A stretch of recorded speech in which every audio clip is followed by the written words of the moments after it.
Hello and welcome to another episode of the Record Players podcast. My name is Jack.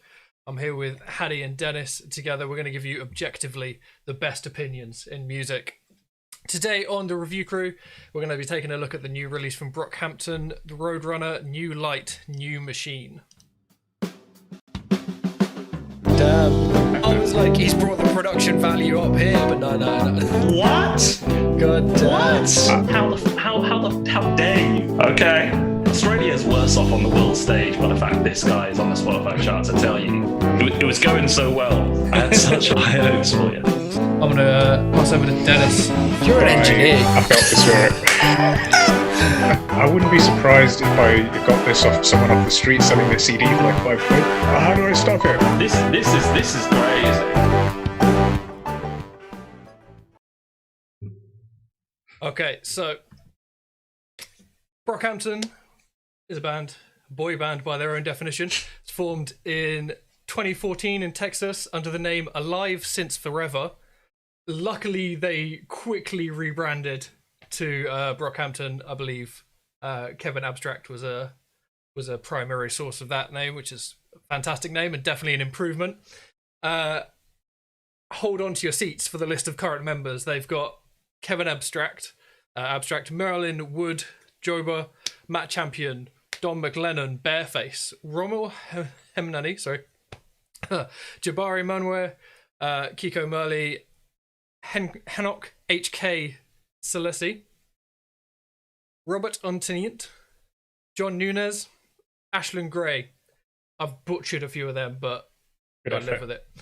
Previous members include Rodney Tenner, Albert Gordon, and Amir Van, who they quite famously split ways with 2018 after some sexual abuse allegations.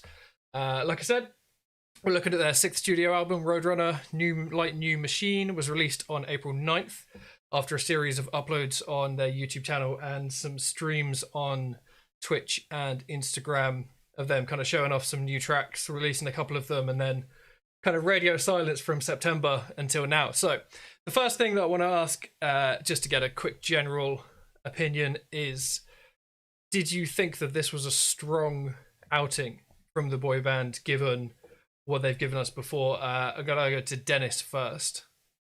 Yeah, definitely think it was a strong outing. I quite liked it. I liked the majority of the album. There are some tracks that I didn't like, but overall, I did like it. I do have some complaints at the same time. Mm-hmm. Focused around the number of members. There's 13 members, so many of them, which is what put me off Brockhampton in the first place. So you got that variety. You do have, okay, I can appreciate them now, but only because I put the effort in to like find out who's actually on a song and who they actually are. Because so you kind of have to do that, don't you? Like, it'd be like if you were listening to Wu-Tang and you didn't like focus in on who and get your favorites. Mm-hmm. They're that big, it's that kind of vibe. Exactly, yeah. The one thing they did that was cool for this album is they released videos on their YouTube channel to go with the songs. Who's doing the verse? Yeah, so like who's doing their face comes on the video. Yeah. They do this like distortion effect. I don't quite know. Yeah, it's fucked up. You still can't tell who it is. You'd be like, that's one of the white dudes. Yeah, exactly. That's as far as you're gonna get unless you know them. I mean, some people like Jabari. He always wears these like triangular glasses, so you can quite easily pick the guy out. But yeah, some people like, for example, Matt Champion. Like you just look like you said, just some other white dude. your average hipster white dude. Yeah, exactly. Were you familiar with the previous albums they've done as well? I tried to get into Iridescence, but I didn't do the work then, so I didn't like sit down with the lyric sheet, see who's talking, get to know the band. Right, getting your boy band bag. Yeah, it was a bit too much because it was just like all these different people are coming on. That is interesting, but that's also not the album I would have picked. No. If someone had come for a recommendation to get into them. Yeah. I know that now. So it's like I was seeing a podcast the other day and someone was saying like, oh yeah, to get into Drake, you should listen to Views. I know we talked about it, but again, that was like I did that head turn like, what the fuck? Yeah. Okay, so are you familiar with them, Jack? Or? I was just to say, jump quickly to Hattie. Generally speaking, just in a brief kind of summary way, do you feel this was a strong outing from the lads? The lads. Yeah, man. It's because they call themselves a boy band. I can't right. I can't obviously trying to rebrand the term, but I can't get it out of my head. Yeah. Yeah. No. Yeah. No. I fucked with all of this, and I was like, for a bit of background, I got in the hype with the Saturation trilogy, so their first albums, and loved them, and it was like amongst my favorite shit from the year it came out. I think 2017, if I was to guess. But yeah, yeah. 3. Oh, okay. I'm 2016 for the first two. I think so. Yeah, let me. Yeah, it's quite a while ago now, but yeah. I was all 17. I thought the other one was earlier. Yeah. Yeah, I was really caught in the hype. Loved most of the tracks on all of those, and then the next two albums, including Iridescence, it was a letdown. They were relatively a letdown compared to that initial trilogy. But this, for me, was a fucking return to form. I don't think there was I had favorites, I had tracks I liked and tracks I didn't like, but I wouldn't say there was a single dud. Just everything, just the production was sick, the mixing was top tier, some of the best like hip hop mixing I've heard in a while. Everyone held their own rap wise. The features were great. It was solid through and through. I have a few nitpicky things, but overall I was super impressed. Super impressed. I think like a couple of the other albums that we've looked at, this is one of the ones where instead of having genuine criticisms, it's one where it's mostly things that I like in comparison to the levels the other tracks reach. Some areas don't quite get up to that standard, I think, but generally speaking, I thought it was quite a strong outing as well. I think mentioning production is very telling as well, because compared to stuff like Saturation, it's a lot more refined and it's a lot less in your face. But I think that has the double-edged sword of it's a bit cleaner, it's more direct, but they have less of exploration in each track. I feel like each track has more of a set mood that it fits and more of a set style that it's going for, whereas in previous works like Saturation, they would have jumped around a lot more and all over the place. Random bits I agree. I completely agree. But I think what was so good on this album, which I think they did better than any of the previous ones, was the amount of I agree. A track had each track had its own kind of mission or purpose, and it kind of stayed in its lane. But still, they were pulling from so many different genres. There were so many like West Coast G-funk style tracks with the synth line, but then they had a couple of tracks like I think it was the Light and What's the Occasion that were kind of like rock. They were like rock kind of tracks and guitar infused. And then there were some R&B tracks. They just pulled from so many different genres, and everything kind of worked well within kind of that kind of subgenre space. So, Dennis, you said you tried with Iridescence to get into Brockhampton. I know I'm on a similar path as Hattie so far as listening to their stuff, so I've heard pretty much everything. Because you had Saturation back first, right? Those ones, yeah. And you fucked with it, yeah. That's still probably 1 and 2.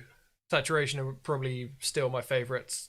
Yeah, two was the peak, I think, if I was forced to pick. Yeah, but yeah. So, what do you know besides Iridescence, Dennis, or is it just this new release?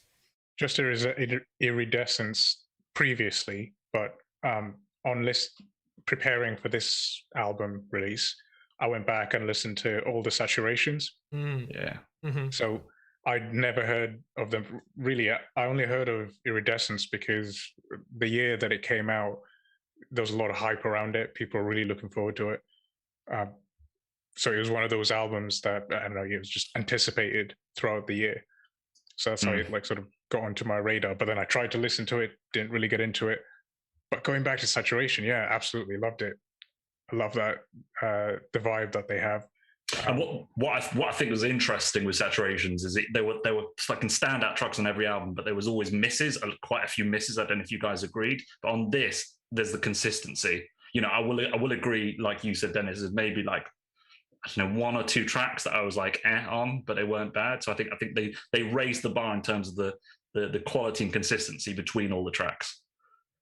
Well, Like, maybe not necessarily reaching the highs of some saturation tracks. Like I'm thinking things like, I don't know if you guys would remember, but tracks like Gold or Star, like modern classics to me now. I don't know if this album hit the consistency, or hit the level of tracks like those. But there's nothing as good as Jello on this. Nothing as good as Junkie. Junkie as well, yeah. But having said that, it's a better album, I think. Do you think so? Okay, so it's one of the main things that I wanna discuss with you guys, and why I was kind of doing this, covering the bases of their previous work, is previously it has felt like compilation albums, kind of. So like there's not been any through story. There's not been, even with one particular track, there's not necessarily been a cohesive idea from start to end. Yeah. Loads of skits filling it in and all this sort of stuff. They started dropping that from Iridescence through Ginger into Roadrunner. Did this sound like a more coherent album listening to it? Because for me, there's still a lot of genre changes and there's still a lot of like jumps between tracks. There's just not as much happening in each track individually. So I think they've almost not gone far enough down that road to justify them losing something that I really liked before, which was them jumping wildly between different sections of the song and having those beats switch up mid-song and having the final verse with something completely new. That almost never happens on this album, whereas in Saturation, that could have been a heavy feature of it. So, it's definitely, it's more crafted and more polished than I think anything they've ever done. So you could say in that way it kind of feels more of an album, a full album, not like conceptual, but as in it's been, it's just been crafted, as opposed to, I agree with what you're saying, kind of Saturation. It kind of, I get the vibe with that. They just made so much music and they're like, let's just pick what we feel in the moment, right? Let's put some of our tracks on, tracks that we really like in the moment. But this, it felt like, I don't know, it was probably like a labored process that took a long time to create, or at least that's the vibe I got. That's something that I love about what their process seems to be, because like they just had streams where they would just make music from the beginning of COVID, and then in September 2020 they kind of just cut off, and right, it's almost like they just had so many ideas. They were like, fuck, we can't wait for the album to start doing this sort of stuff. We need to get some of it out there. And then from September to 2020 to now, they've just been grinding songs out continuously, and then these are the ones that make it. And it seems like it's been that way pretty consistently, because 2016 was their first release, and then the next year they released 3 albums. So they're mad. Yeah, they're coming for King Gizzard's crown. I think the story behind Saturation is that they weren't intending for it to be a trilogy, but they did 2 albums, and then they were like, hey, we've done 2 albums, we might as well just push it forward and make it a trilogy. So that's probably why it sounded a bit sort of slapped together. Right, not pre-planned, kind of just it happened through happenstance and a I think you can material. hear that in 3 as well. But yeah, Dennis, what did you think generally of the kind of the journey of listening to this album compared to listening to the other Brockhampton albums? It's hard to tell because I didn't sit for as long with those other albums, because I was trying to just get a general picture of their previous work. So I didn't sit down with lyric sheets, find out. So you guys probably know who's on what verse, etc. Whereas I didn't go that deep with Saturation 1, 2, and 3, whereas I did with this. So I can't really fairly make that comparison really for this previous albums. Were you like, who's this dude on the cover of all these albums and is like rapping about selling drugs and beating women? I did. Do you have that thing? Yeah, kind of. Yeah, I did eventually get my favorites. I mean, I always thought it was so awkward, Jack. I don't know if it was obviously Amir, the one that got kicked out, is the one that's plastered all over their marketing for. It's just an awkward kind of thing in retrospect.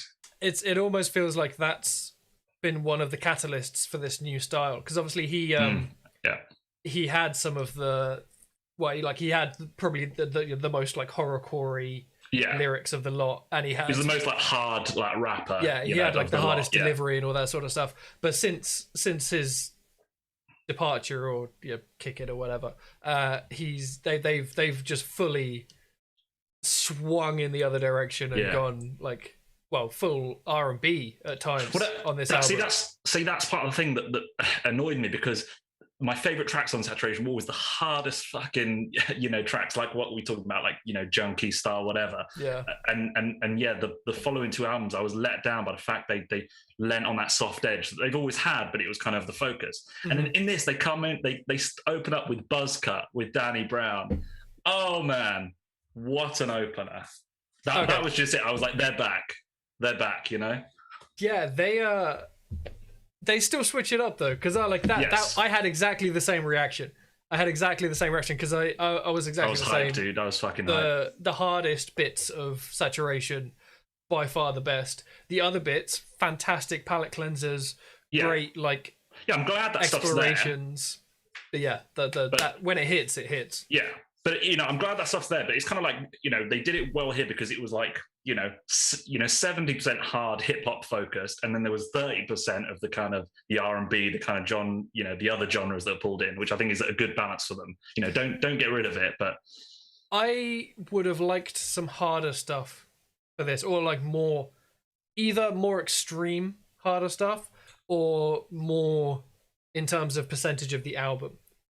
I think this is bangers. Like like some more, like some more. There was a fair few though, man. Like I said, Buzz Cut, Bankroll, Windows. Windows was so hard. Yeah. Don't shoot up the party. Yeah, dude, that was so hard, that track. I say Don't Shoot Up the Party and Buzz Cut definitely fit the mold for me. I think the other two, like, they either don't hit hard enough, or there's other elements that are detracting from that. Like in Saturation, there was so many stuff where they'd have like a beat switch from something that was like grimy and hard without heavy bass, and then they'd bring in some massive bass and open up the EQ for the kick drum as well, and you just get like hit in the face with some shit that like never really happens on this album. So even though they have like loads of grimy, like they've got lots of like it's easier to predict what happens, Eminem style, like dirty, what is now like southern rap sort of stuff. They do that really, really, really well. I'd love to hear more kind of just bass driven, or pushing something as hard as you can out the speakers. Yeah, like I said, it's kind of, because it's a more crafted album, you kind of know what you're getting kind of 30 seconds into the song. You know what the song's going to be. There's the odd switch up, but generally, like you said, the song stays in the lane. I appreciate the versatility between the tracks, but a song is a more crafted song. And while on Saturation, for the first listen, you don't know what's going on half the time, because there's switch up, which is going to be to different people's taste. They're going to prefer one or the other. We'll say that there's one, and it's actually at the end of Don't Shoot Up the Party, when they've had the elements of the whole song, but not as abruptly. And then right at the very end, they have that really like drawn back chorus for like 3 bars or something. And then on the 4th bar, or maybe on the 3rd bar, it kicks in with the most distorted guitars and the really high West Coast synth stuff coming in. And it's just like, that's the type of shit that I want. That like, like full sense of security. And then they hit you with something. Like that's the shit that I think they're strongest doing.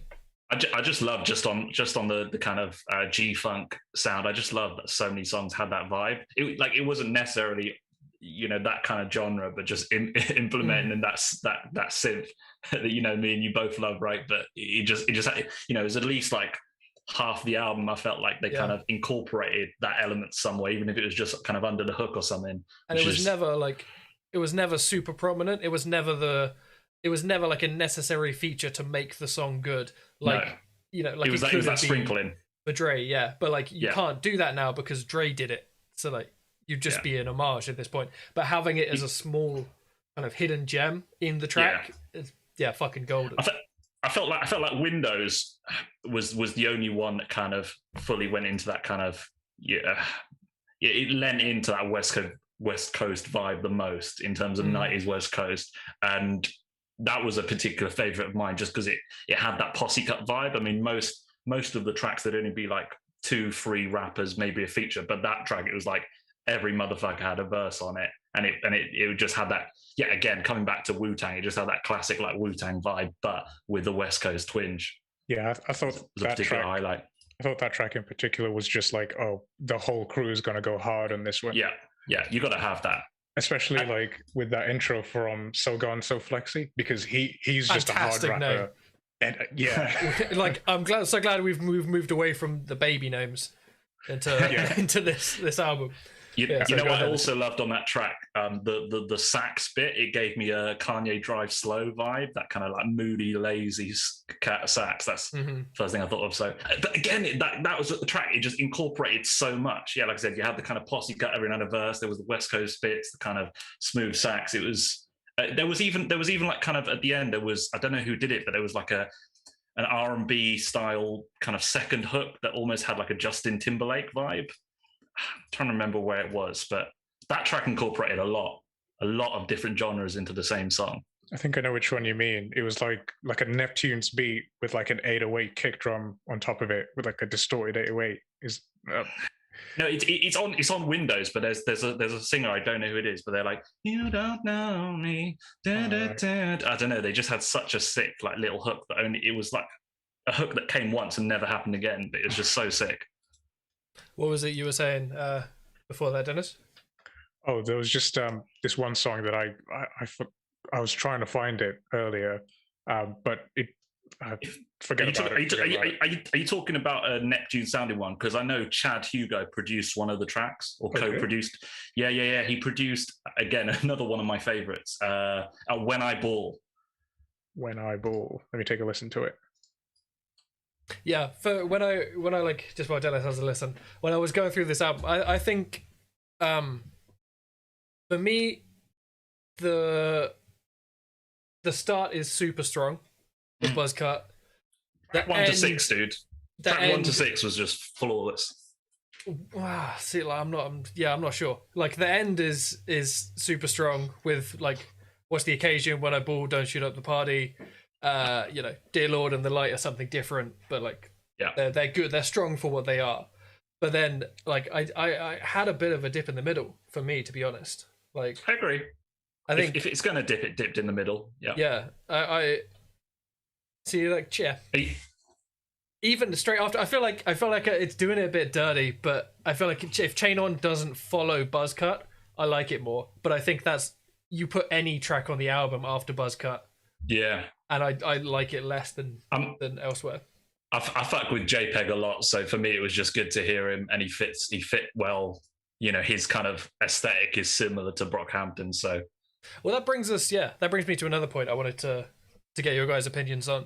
So they have, like I said, they've got more of a directed style on this album, more of a kind of a deliberate, focused delivery for a lot of the material they're putting across, which means that a lot of the variety of the album comes from the features that they've got, rather than kind of palming off to loads of different members every single track and everyone getting like a bit of airtime with it. I think each feature was really strong, but I think that's one of the things that fed into the album lacking a bit of identity that it might have had otherwise. I feel like there was some untapped potential in having more of the original members. Featured. You mean if it was just them on all the tracks, there was no like rap guest But at the same verses, time, I think the features were really, really good, like across the board. I thought they were really good. I thought Charlie Wilson was a little underutilized, but I agree. Besides that, I thought they were really good. There's also as well, the version I listened to was a 13-track album, but the physical release has 17 tracks, and of the extra 4, 3 of them only have original members in. So maybe that's rectified a little bit with the extra tracks and the balance is a bit reset. But yeah, what did you guys think about the features? Were they positive for the album? How do you feel about that?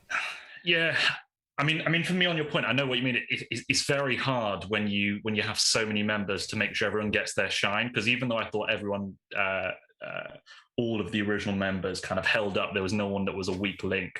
By the nature of it, by the nature of there only being enough time in a track, there were some that definitely had more of a spotlight. Like Joba, for example, he had so many verses. I felt like he was kind of put on the forefront, especially with like tracks like The Light. Both parts, to be honest. But yeah, I mean, in terms of features, I thought everyone, like I said, fit in fine. The only one I might have thought was weak was maybe A$AP Rocky on Count on Me. His verse is kind of boring and didn't really like his flow. But then he kind of he was on Bankroll with A$AP Ferg as well. And did a bit better there. I agree with you as well. Charlie Wilson was maybe a bit underused, but that doesn't mean his part wasn't good. Oh, he killed it, yeah. When I first, because he's there as soon as the track starts, and I was like, oh shit, yeah, it's gonna be good. And then I waited the whole track and it ended, and I was like, nah, give me more. Yeah. As soon as I see Charlie Wilson on a track, I'm always like, just give me it, I'm just waiting for the wee, just them little sprinkles.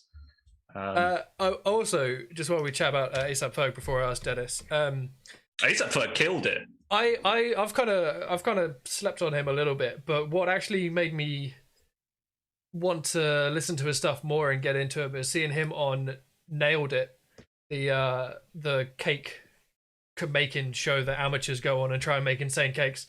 He was on there and he just seemed like the most fucking chilled out motherfucker. In the I expected everyone from A$AP to be like this super hype, like in your face dude all the time, and like all this like Tyler on Adderall sort of shit. But he seemed fucking cool and he killed it on this.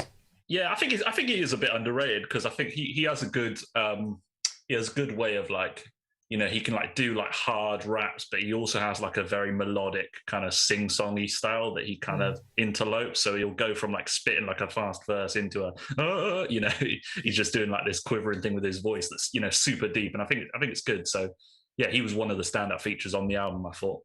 Yeah. What are you saying, Dennis? Well, not really up on the A$AP crew in general. I think I've slept on them in general, really. In terms of features, I'm going to be a bit contrarian and say I'm not a fan of Danny Brown. I can never understand anything he says.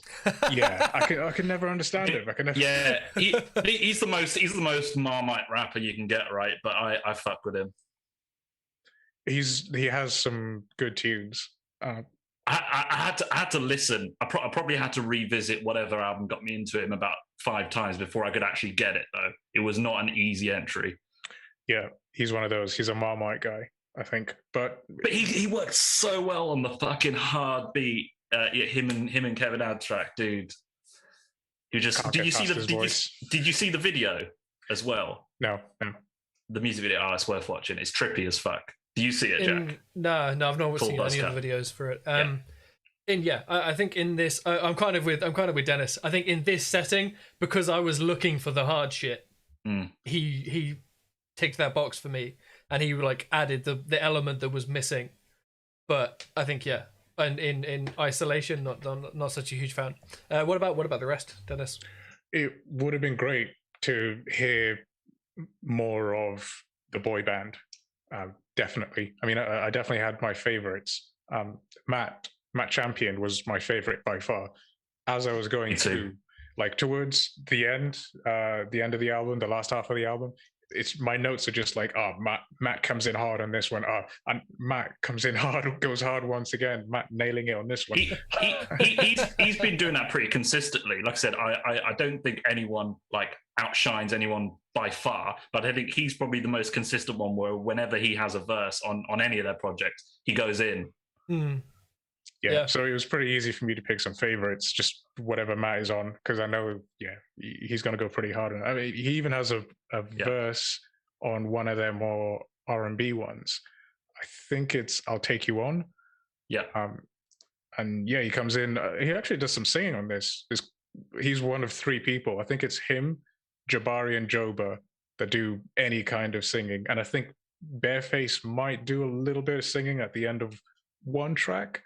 But what I think he does really well, right, is he often has like one of the faster flows on average. Like whenever he has a verse, his flow is quite like fast and all over the place. But he still sounds like he just got woken up 5 minutes before he had to record. He just sounds so like lazy and tired, but he's still like rapping his ass off. I don't know. It's a really cool. It's hard to explain. But yeah, he definitely would be like the MVP for me, I think, from a rap basis. I think that's a good transition into top tracks. So, Dennis, I could probably guess a few of yours already, but do you want to knock off a top 3? Yeah, so number 1 has to be Windows. It's just the whole crew going hard. You gotta love it. Yeah. Number 2, What's the Occasion? I had to pick another Matt, something else where Matt features prominently on. And number 3 is Old News, because like you said, Jack, there's these tiny little throwbacks that they have. There's a couple I think it's Chain On, where there's a Wu-Tang throwback. Old News? No, on Chain On there's a Wu-Tang throwback, but on Old News... Oh, yeah, they have Cream at the end. Yeah. Yeah, that was sick. Yeah, but only for like a little bit. Yeah. Goes away. Like 2 lines. It's the same on this. There's a bit where I think it's Marilyn goes, say less, rain check, we friends, I guess, I got regrets, hop in, lessons. And that's a throwback to Hey Ma by Cameron, which is like, Hey Ma, na na na na. I don't actually know the lyrics, but right. No, you nailed it. That was it. Yeah. That was the original demo version. Yeah. Reference track. Yeah, my next tune is Informer by Snow. Informer.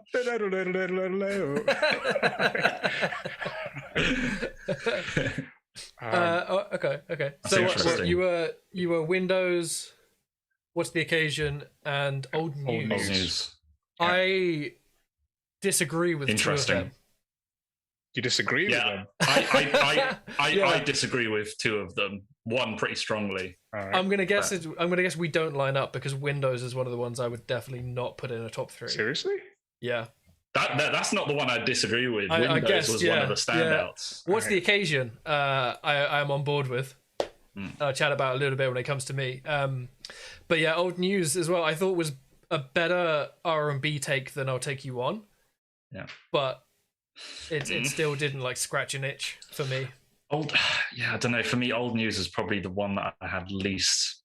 I don't know if there's any track I could drop. It might be Old News. Seriously? Yeah, I don't know. It was a bit too sugary. Let's sketch out this Venn diagram of what the top tracks are. Well, we can do the rest of our best. Jack, do you want to go, or shall I? I need to make a graphic where we can have like Dennis is up here, mine in the middle, Hattie's over here, and we'll see like the crossover between all 3.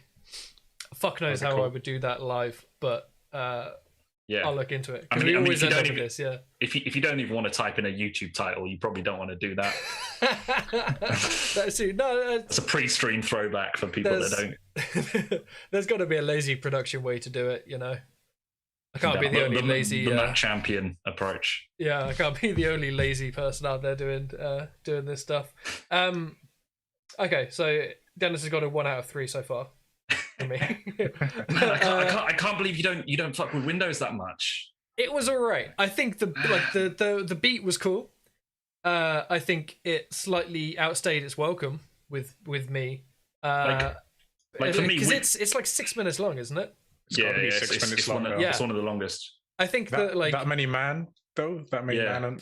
But is that a selling point? Because we were talking about like with Cruise before, like Odd Future have got multiple tracks where loads of people come in, almost every member, if not every single member, and this was like their oldie. This is like their oldie. But it's sick conceptually.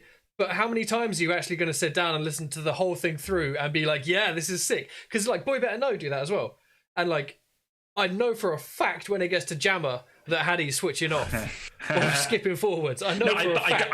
I get don't have every member on every track because they're too big. But when you have got that cut, it's just like, even when it's just like a solo artist that has bare features, it always hits.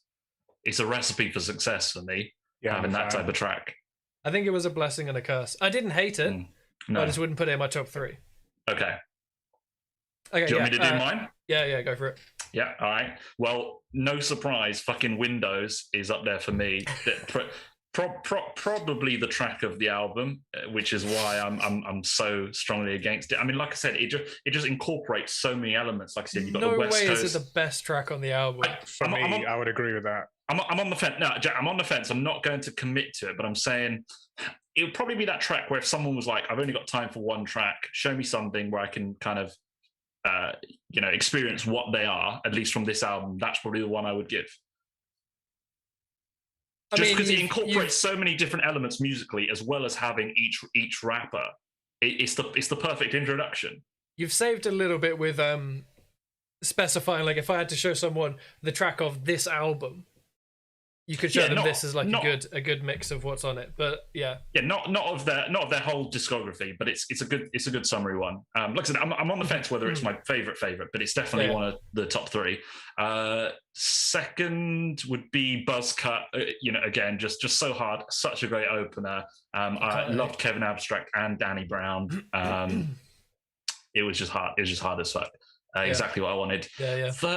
Third place, it could have gone to a good 3-4 different tracks.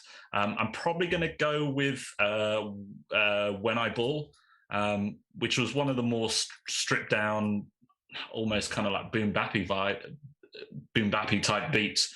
That was the one that was produced with Chad Hugo. But yeah, it was just so good. The instrumental sounded exactly like something Tyler, the Creator, would make. And I wish he was a feature on it. That's the one thing. But as soon as the track came on, I was like, is there going to be a secret Tyler feature? Because it was his vibe. And it makes sense because obviously he's so obsessed with Neptunes, and obviously Chad Hugo's on this, so the connection's there. But it was one of these tracks that just makes you feel nostalgic, even though you're hearing something new.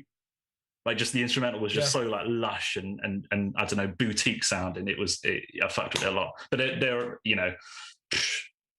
Don't Shoot Up the Party would be an honourable mention. It was tough. Yeah. Tough to pick one. Jack? So I had like a tough time kind of narrowing it down. I ended up with about 5 or 6 tracks that I could have put in the top 3. So I think it's a consistent album, man. It is. Yeah, solid. I think I'm gonna kind of play off your guys' lists a little bit and say Don't Shoot Up the Party, in no particular order, my list, because I couldn't pick one track off this. Don't Shoot Up the Party. Yeah, that high synth is super strong on this track. It's one of the ones where the beat's a bit off kilter as well. A lot of the beats on this, I get what you're saying, Hattie, where they're a bit sweet and they're a bit like clean, not crystally, but they're like a bit sugary and R&B and all this sort of stuff. This has got a bit of a like, it's not completely grimy and grindy, but it's like a bit like it's not a comfortable place to be the whole time. When shows are like happening again, that song live will go in. Yeah, especially that will be the that one beat for drop the at set. the end. Like I say, because when it comes back in with the more distorted stuff, and it's got the fucking the synth going as well underneath it. Yeah, and the chant vocals as well. When everyone's like, "Don't shut up the party." Yeah, just imagine that at a that's show. The shit. Yeah, I would have liked more verses. This is one of the tracks that has a lot of variety in terms of what's prominent in the beat, and it's got enough like different sections to maintain interest as well. But if this was because this is like a 3-minute something track, and they've got a fair few that are 4-minute something. If this was a 4-minute something, or even if this was a longer, I wouldn't have hated it at all. I could have done with a lot more of this. Who would you have had? Let's say in a hypothetical, if someone else was to do a verse. I to be honest, can't remember who. Because I think it was just Kevin and Matt Champion on that one. I think so. Matt's got a great line in it. Kiss my ass, treat my balls like it's mistletoe. Oh yeah. Yeah. To be fair, I think I wouldn't have been mad at anyone, to be honest. Like, if it fits the vibe of that track specifically, like it's not necessarily somebody that I'd name check to go in. We've spoken about Buzzcut a lot before, so that would have been in mine. I'm going to pick What's the Occasion instead, though, because that's a track we've not looked at as much. But this was one of the on my first listens. I was listening while I was playing some games with some people online. So this was the first time that I proper 90-degreed my neck across to my other monitor to see what the name of the track was. It was a different one, that one. It was great. It had the rock-based chord stuff, where it's moving down a scale with the root note, and it's got it's take the chord progression in abstract, and you could put that in a Clapton song or an Eagles or something like that. That's the thing. I was thinking it's like a Beatles, like a classic Beatles song or something. It's heavier drums, which must have annoyed Dennis endlessly, but I'm here for it. In What's the Occasion? Yeah, they're mixed, heavier, and it's taking that kind of old school rock aesthetic. Yeah, of the kind of overbearing compressed drums. They have the low key chorus, which is I'm here for. Choruses that subvert what you expect the chorus to be.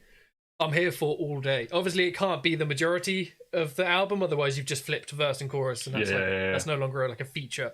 But for the occasional track on an album, it almost never fails to hit. Do what Benny the Butcher did and just put another verse there. And Benny, we need some choruses. Just put a verse there. I'm not mad at that either. Yeah, I like the Benny album. Remember, I like the Benny album, but that was. I'd rather have that than what Drake did. Any day of the week. Yeah, I need a hook, man. I need a hook. If you can't sing, get a guest in. Give me a hook, yeah. But Wu-Tang are masters of a hook that's not a chorus. It's a hook. That's all you need. You don't need the 16 bars. That's actually 2 bars 8 times. That's what I'm saying. Learn to sing, or get a singer, or shout some shit I'm going to remember. Don't just do another verse. But which Brockhampton didn't do. Sometimes the fact where you're the first time you listen to a track and they just don't stop, and you're sat there God damn, how do you have this many words in your head? Yeah. So I liked both your 3, right? I liked both the Light and part 2 of the Light as well. I think they'd be honorable mentions rather than top 3. But I really liked that they were something different. I thought they were really strong offerings, considering that it's something different as well. It's obviously a lot of growth, considering how they've moved from saturation to what they're doing now. That they were kind of anchor points in the album where I was they've nailed this new style. And, and just to ask out of curiosity, because it's probably not going to come up at all, but what did you guys think of Dear Lord? Just thinking the previous track before the Light 2, because that was kind of, was it Bareface just on the gospel a cappella thing? That was fucking different. Have you guys had any major gripes? I thought it was sick and produced so well. Just the layering, man. It touched me emotionally. Hearing him. And the thing is, because Bareface, he's probably the one member where I'm kind of a lot of the times he doesn't actually need to be there. I think that he had his moment on that track. What do you think, Dennis? Because I've got something else to say, but that's going to feed into my last track. About Bareface. just dear Lord, the kind of the gospel a cappella track. I thought it was a good palate cleanser. In general, from the Light. The Light they're both heavy tracks. Talking about Kevin Abstract. Is it Kevin Abstract? Who his dad committed suicide. Oh, that's Joba. Yeah. Joba. Yeah, man. Talking about his dad committing suicide. But yeah, Kevin Abstract on both those tracks is the other person that does the other verse. And I think he holds his own. I think, to follow like a verse where a guy's talking about his dad committing suicide and how he feels about that. And some of it is like really heavy and yeah, it's almost really like you good. have to have that as a solo track. Really, I didn't not like what Kevin did, but it kind of felt like, I don't know, it didn't have the gravity of what Joba was talking about. So it's kind of No. like, I don't know. Personally, I probably would have had it as a solo track. I mean, just to give you like an example, so like Kevin has a track on the Light Part 2. Kevin has a line which is like I ain't grow up on MTV, Boondocks and Chappelle Show, which is cool. All right, yeah, cool, like cultural reference. Yeah. But on that same track, Joba has a line which is like abandoned by the life giver. Yeah. So, like, yeah. Shit, man. Well, How yeah, do you follow that? because Kevin's angle is on both tracks. I think obviously he goes into kind of the thing of like, he has troubles with obviously like being gay with his mum and their relationship, and while that's a obviously it's a sensitive subject and it deserves its place. I just feel like Joba's bit was so like heavy and dark and just depressing that it kind of needs its space. I don't know. It didn't impact my enjoyment, but it's even hard to say that you enjoy those tracks, because of the lyrical content. Or get someone. I think maybe Matt Champion, as the Matt Champion fan, Matt Champion would have probably been better on this rather than. I'd be your go-to for literally for like fixing any problem with this album. Press the Matt Champion button. He just wakes up. The meme where the dude's got duct tape in the water tank and he just slaps the duct tape on the water tank with the hole. Yeah. That's Matt Champion. Dennis with Matt Champion. Just slap it on, yeah. So Kevin to me is like the militant guy within the group, in my opinion. So I thought maybe that militant vibe isn't the best compared, like when paired with. What do you mean militant? Subject. Like he's the Zach De La Rocha of the group. Yeah. So he's the one that's talking about police violence. Like political. Yeah, he's got one line about like I don't have a license nowadays. Hang on, I don't have a license nowadays. Only take the Jeep if my boyfriend is driving. Plus, he got the kind of skin that make the police like him. Yeah. Yeah, I like that. I did like that line. Fucking big bar. Yeah. And there's all sorts of like progressive lyrics, sort of pointing to like the Black Lives Matter that's going on at the moment. Sure. Police brutality, etc. Yeah, like you couldn't have put like Merlin on that track with Joba. That's what I would say. Just be like, Merlin! Well, I saw a funny comment that Merlin speaks constantly in capitals. He names all their tracks. That's why they're caps. He's the one that's there typing it in. Right. He's doing speech to text. Yeah. Merlin, what are we going to call this one? That's good! Yeah, okay, so my final for the top three, I want to pick When I Ball. The reason I delayed it is because we were talking about the other two tracks. I feel like if you had When I Ball after Don't Shoot Up the Party, so you have When I Ball, Dear Lord, and The Light back to back, I feel like everyone leaves this album crying. Like, there's just no way. When I Ball, that fucking like stripped back, heartfelt lyrics, that's my shit. I'm there for that. 24/7 the beat on that track, so good. Yeah. Okay. I think we've like briefly covered it. I don't have too many negatives. Like, there's not a specific track that I want to kind of drag through the mud or as a highlight as like a problem track. Unless you guys feel any differently, I'm happy to move on to scoring the album.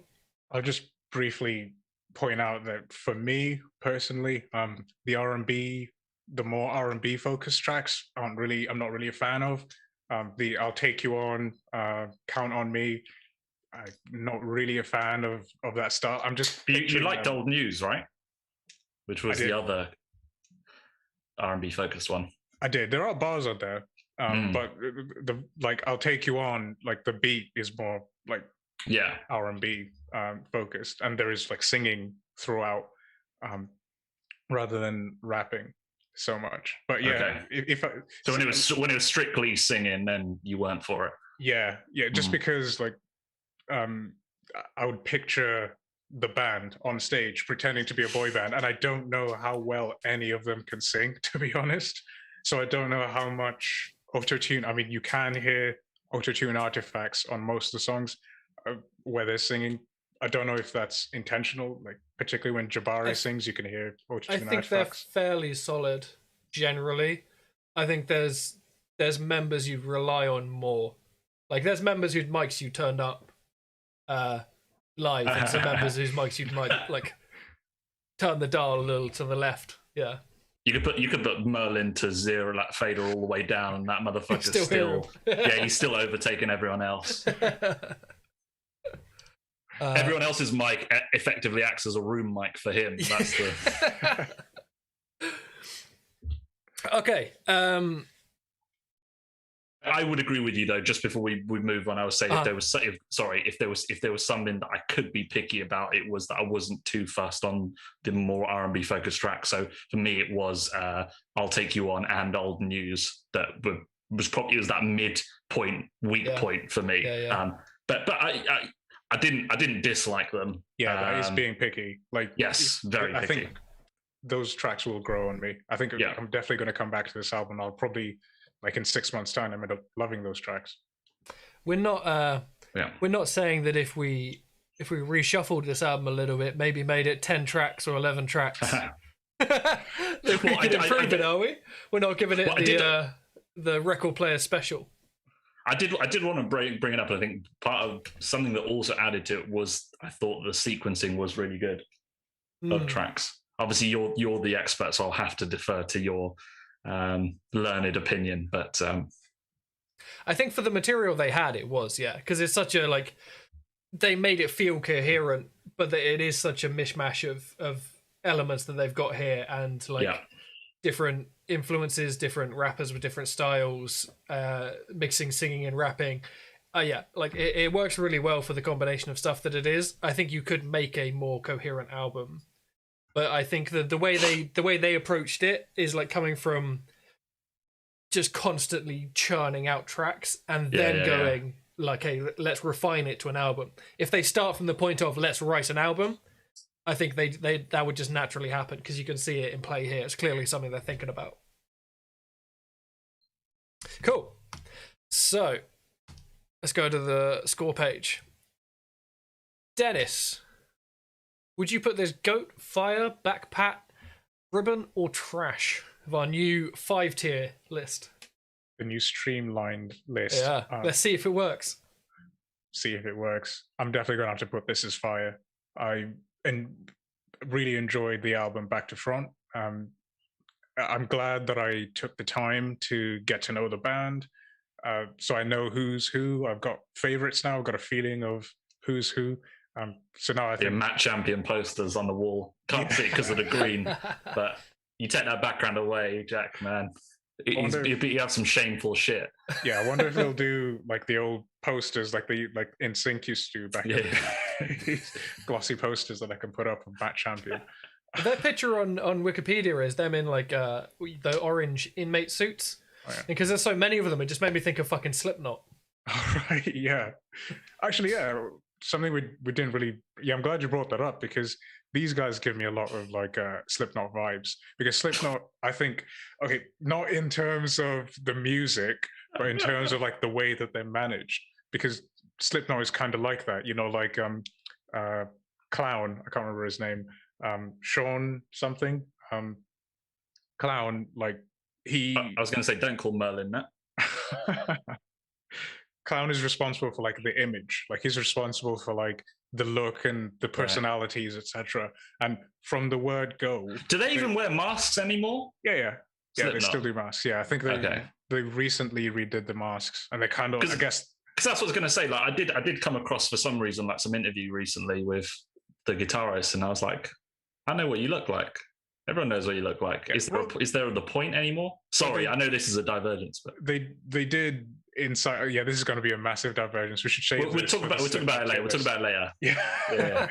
Yeah. But like they started off as like a multimedia band where like they sort of they tried to control their image as they were seen from the fans, and they created this sort of cult. And I guess that formula was copied as well. You know, ICP, Insane Clown Posse, sort of did the same thing. That's not a new formula. I guess Kiss. That's fairly old. You know, if you look to like Megadeth or even Iron Maiden, with they've got like mascots, the logo. Yeah, the mascot. Sorry, so Eddie or whatever. You could argue that Slipknot was really just like the next level of that, of creating that culture around a band. So these guys generates a fan. It generates a fandom. It's not that you don't just like the music. You get into them as people order Mystique.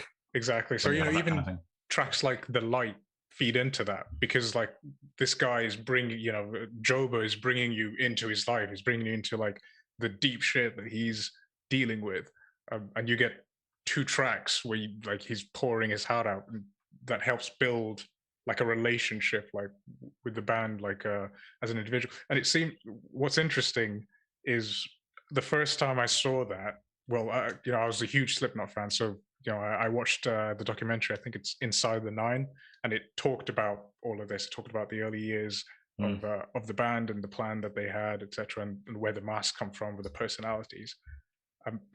So that's the first time I came across it, but it seems to be sort of the norm. Guys like these guys in Odd Future. Odd Future would travel as like a traveling circus, where they would have like pop-up shops, sell T-shirts that have like their own clothing line.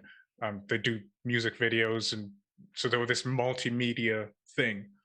Group of artists. I've always thought that they feel like the Odd Future of the next decade, or not. You know what I mean?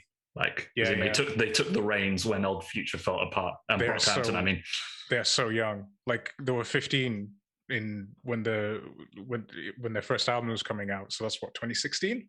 So they're in their early 20s now. You'd think? Yeah. Yeah, really young. Shit, some of them may have been born after the year 2000. That'll never not feel weird. Yeah, when I hear that shit. Born after The Matrix came out. Man, you guys are old. That's your frame of reference. All right. Yeah.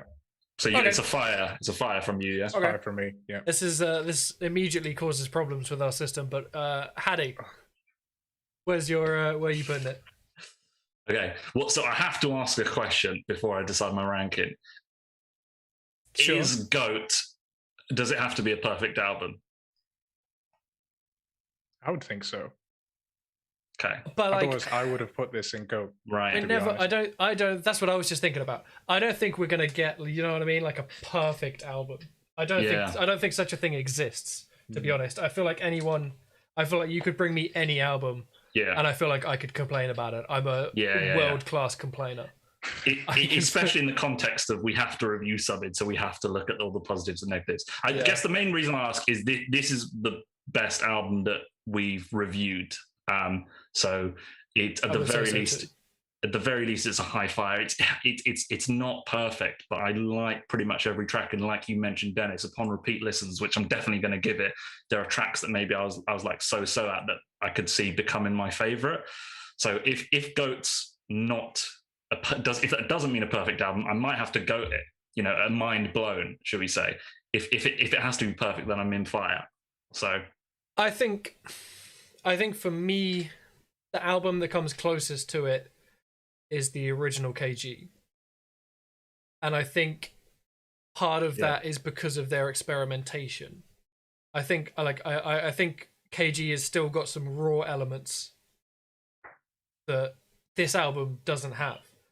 This album is lacking some things that I like Brockhampton for, but for what it is, I like the stuff that the misses that they have are like minimal in my opinion. And I think I would think about it the same way as if we're talking about Outkast, for example. Their first 3 albums, I could put those albums in GOAT happily. Yeah. Not every single track on those 3 albums is a killer track. Exactly. But I could GOAT those albums.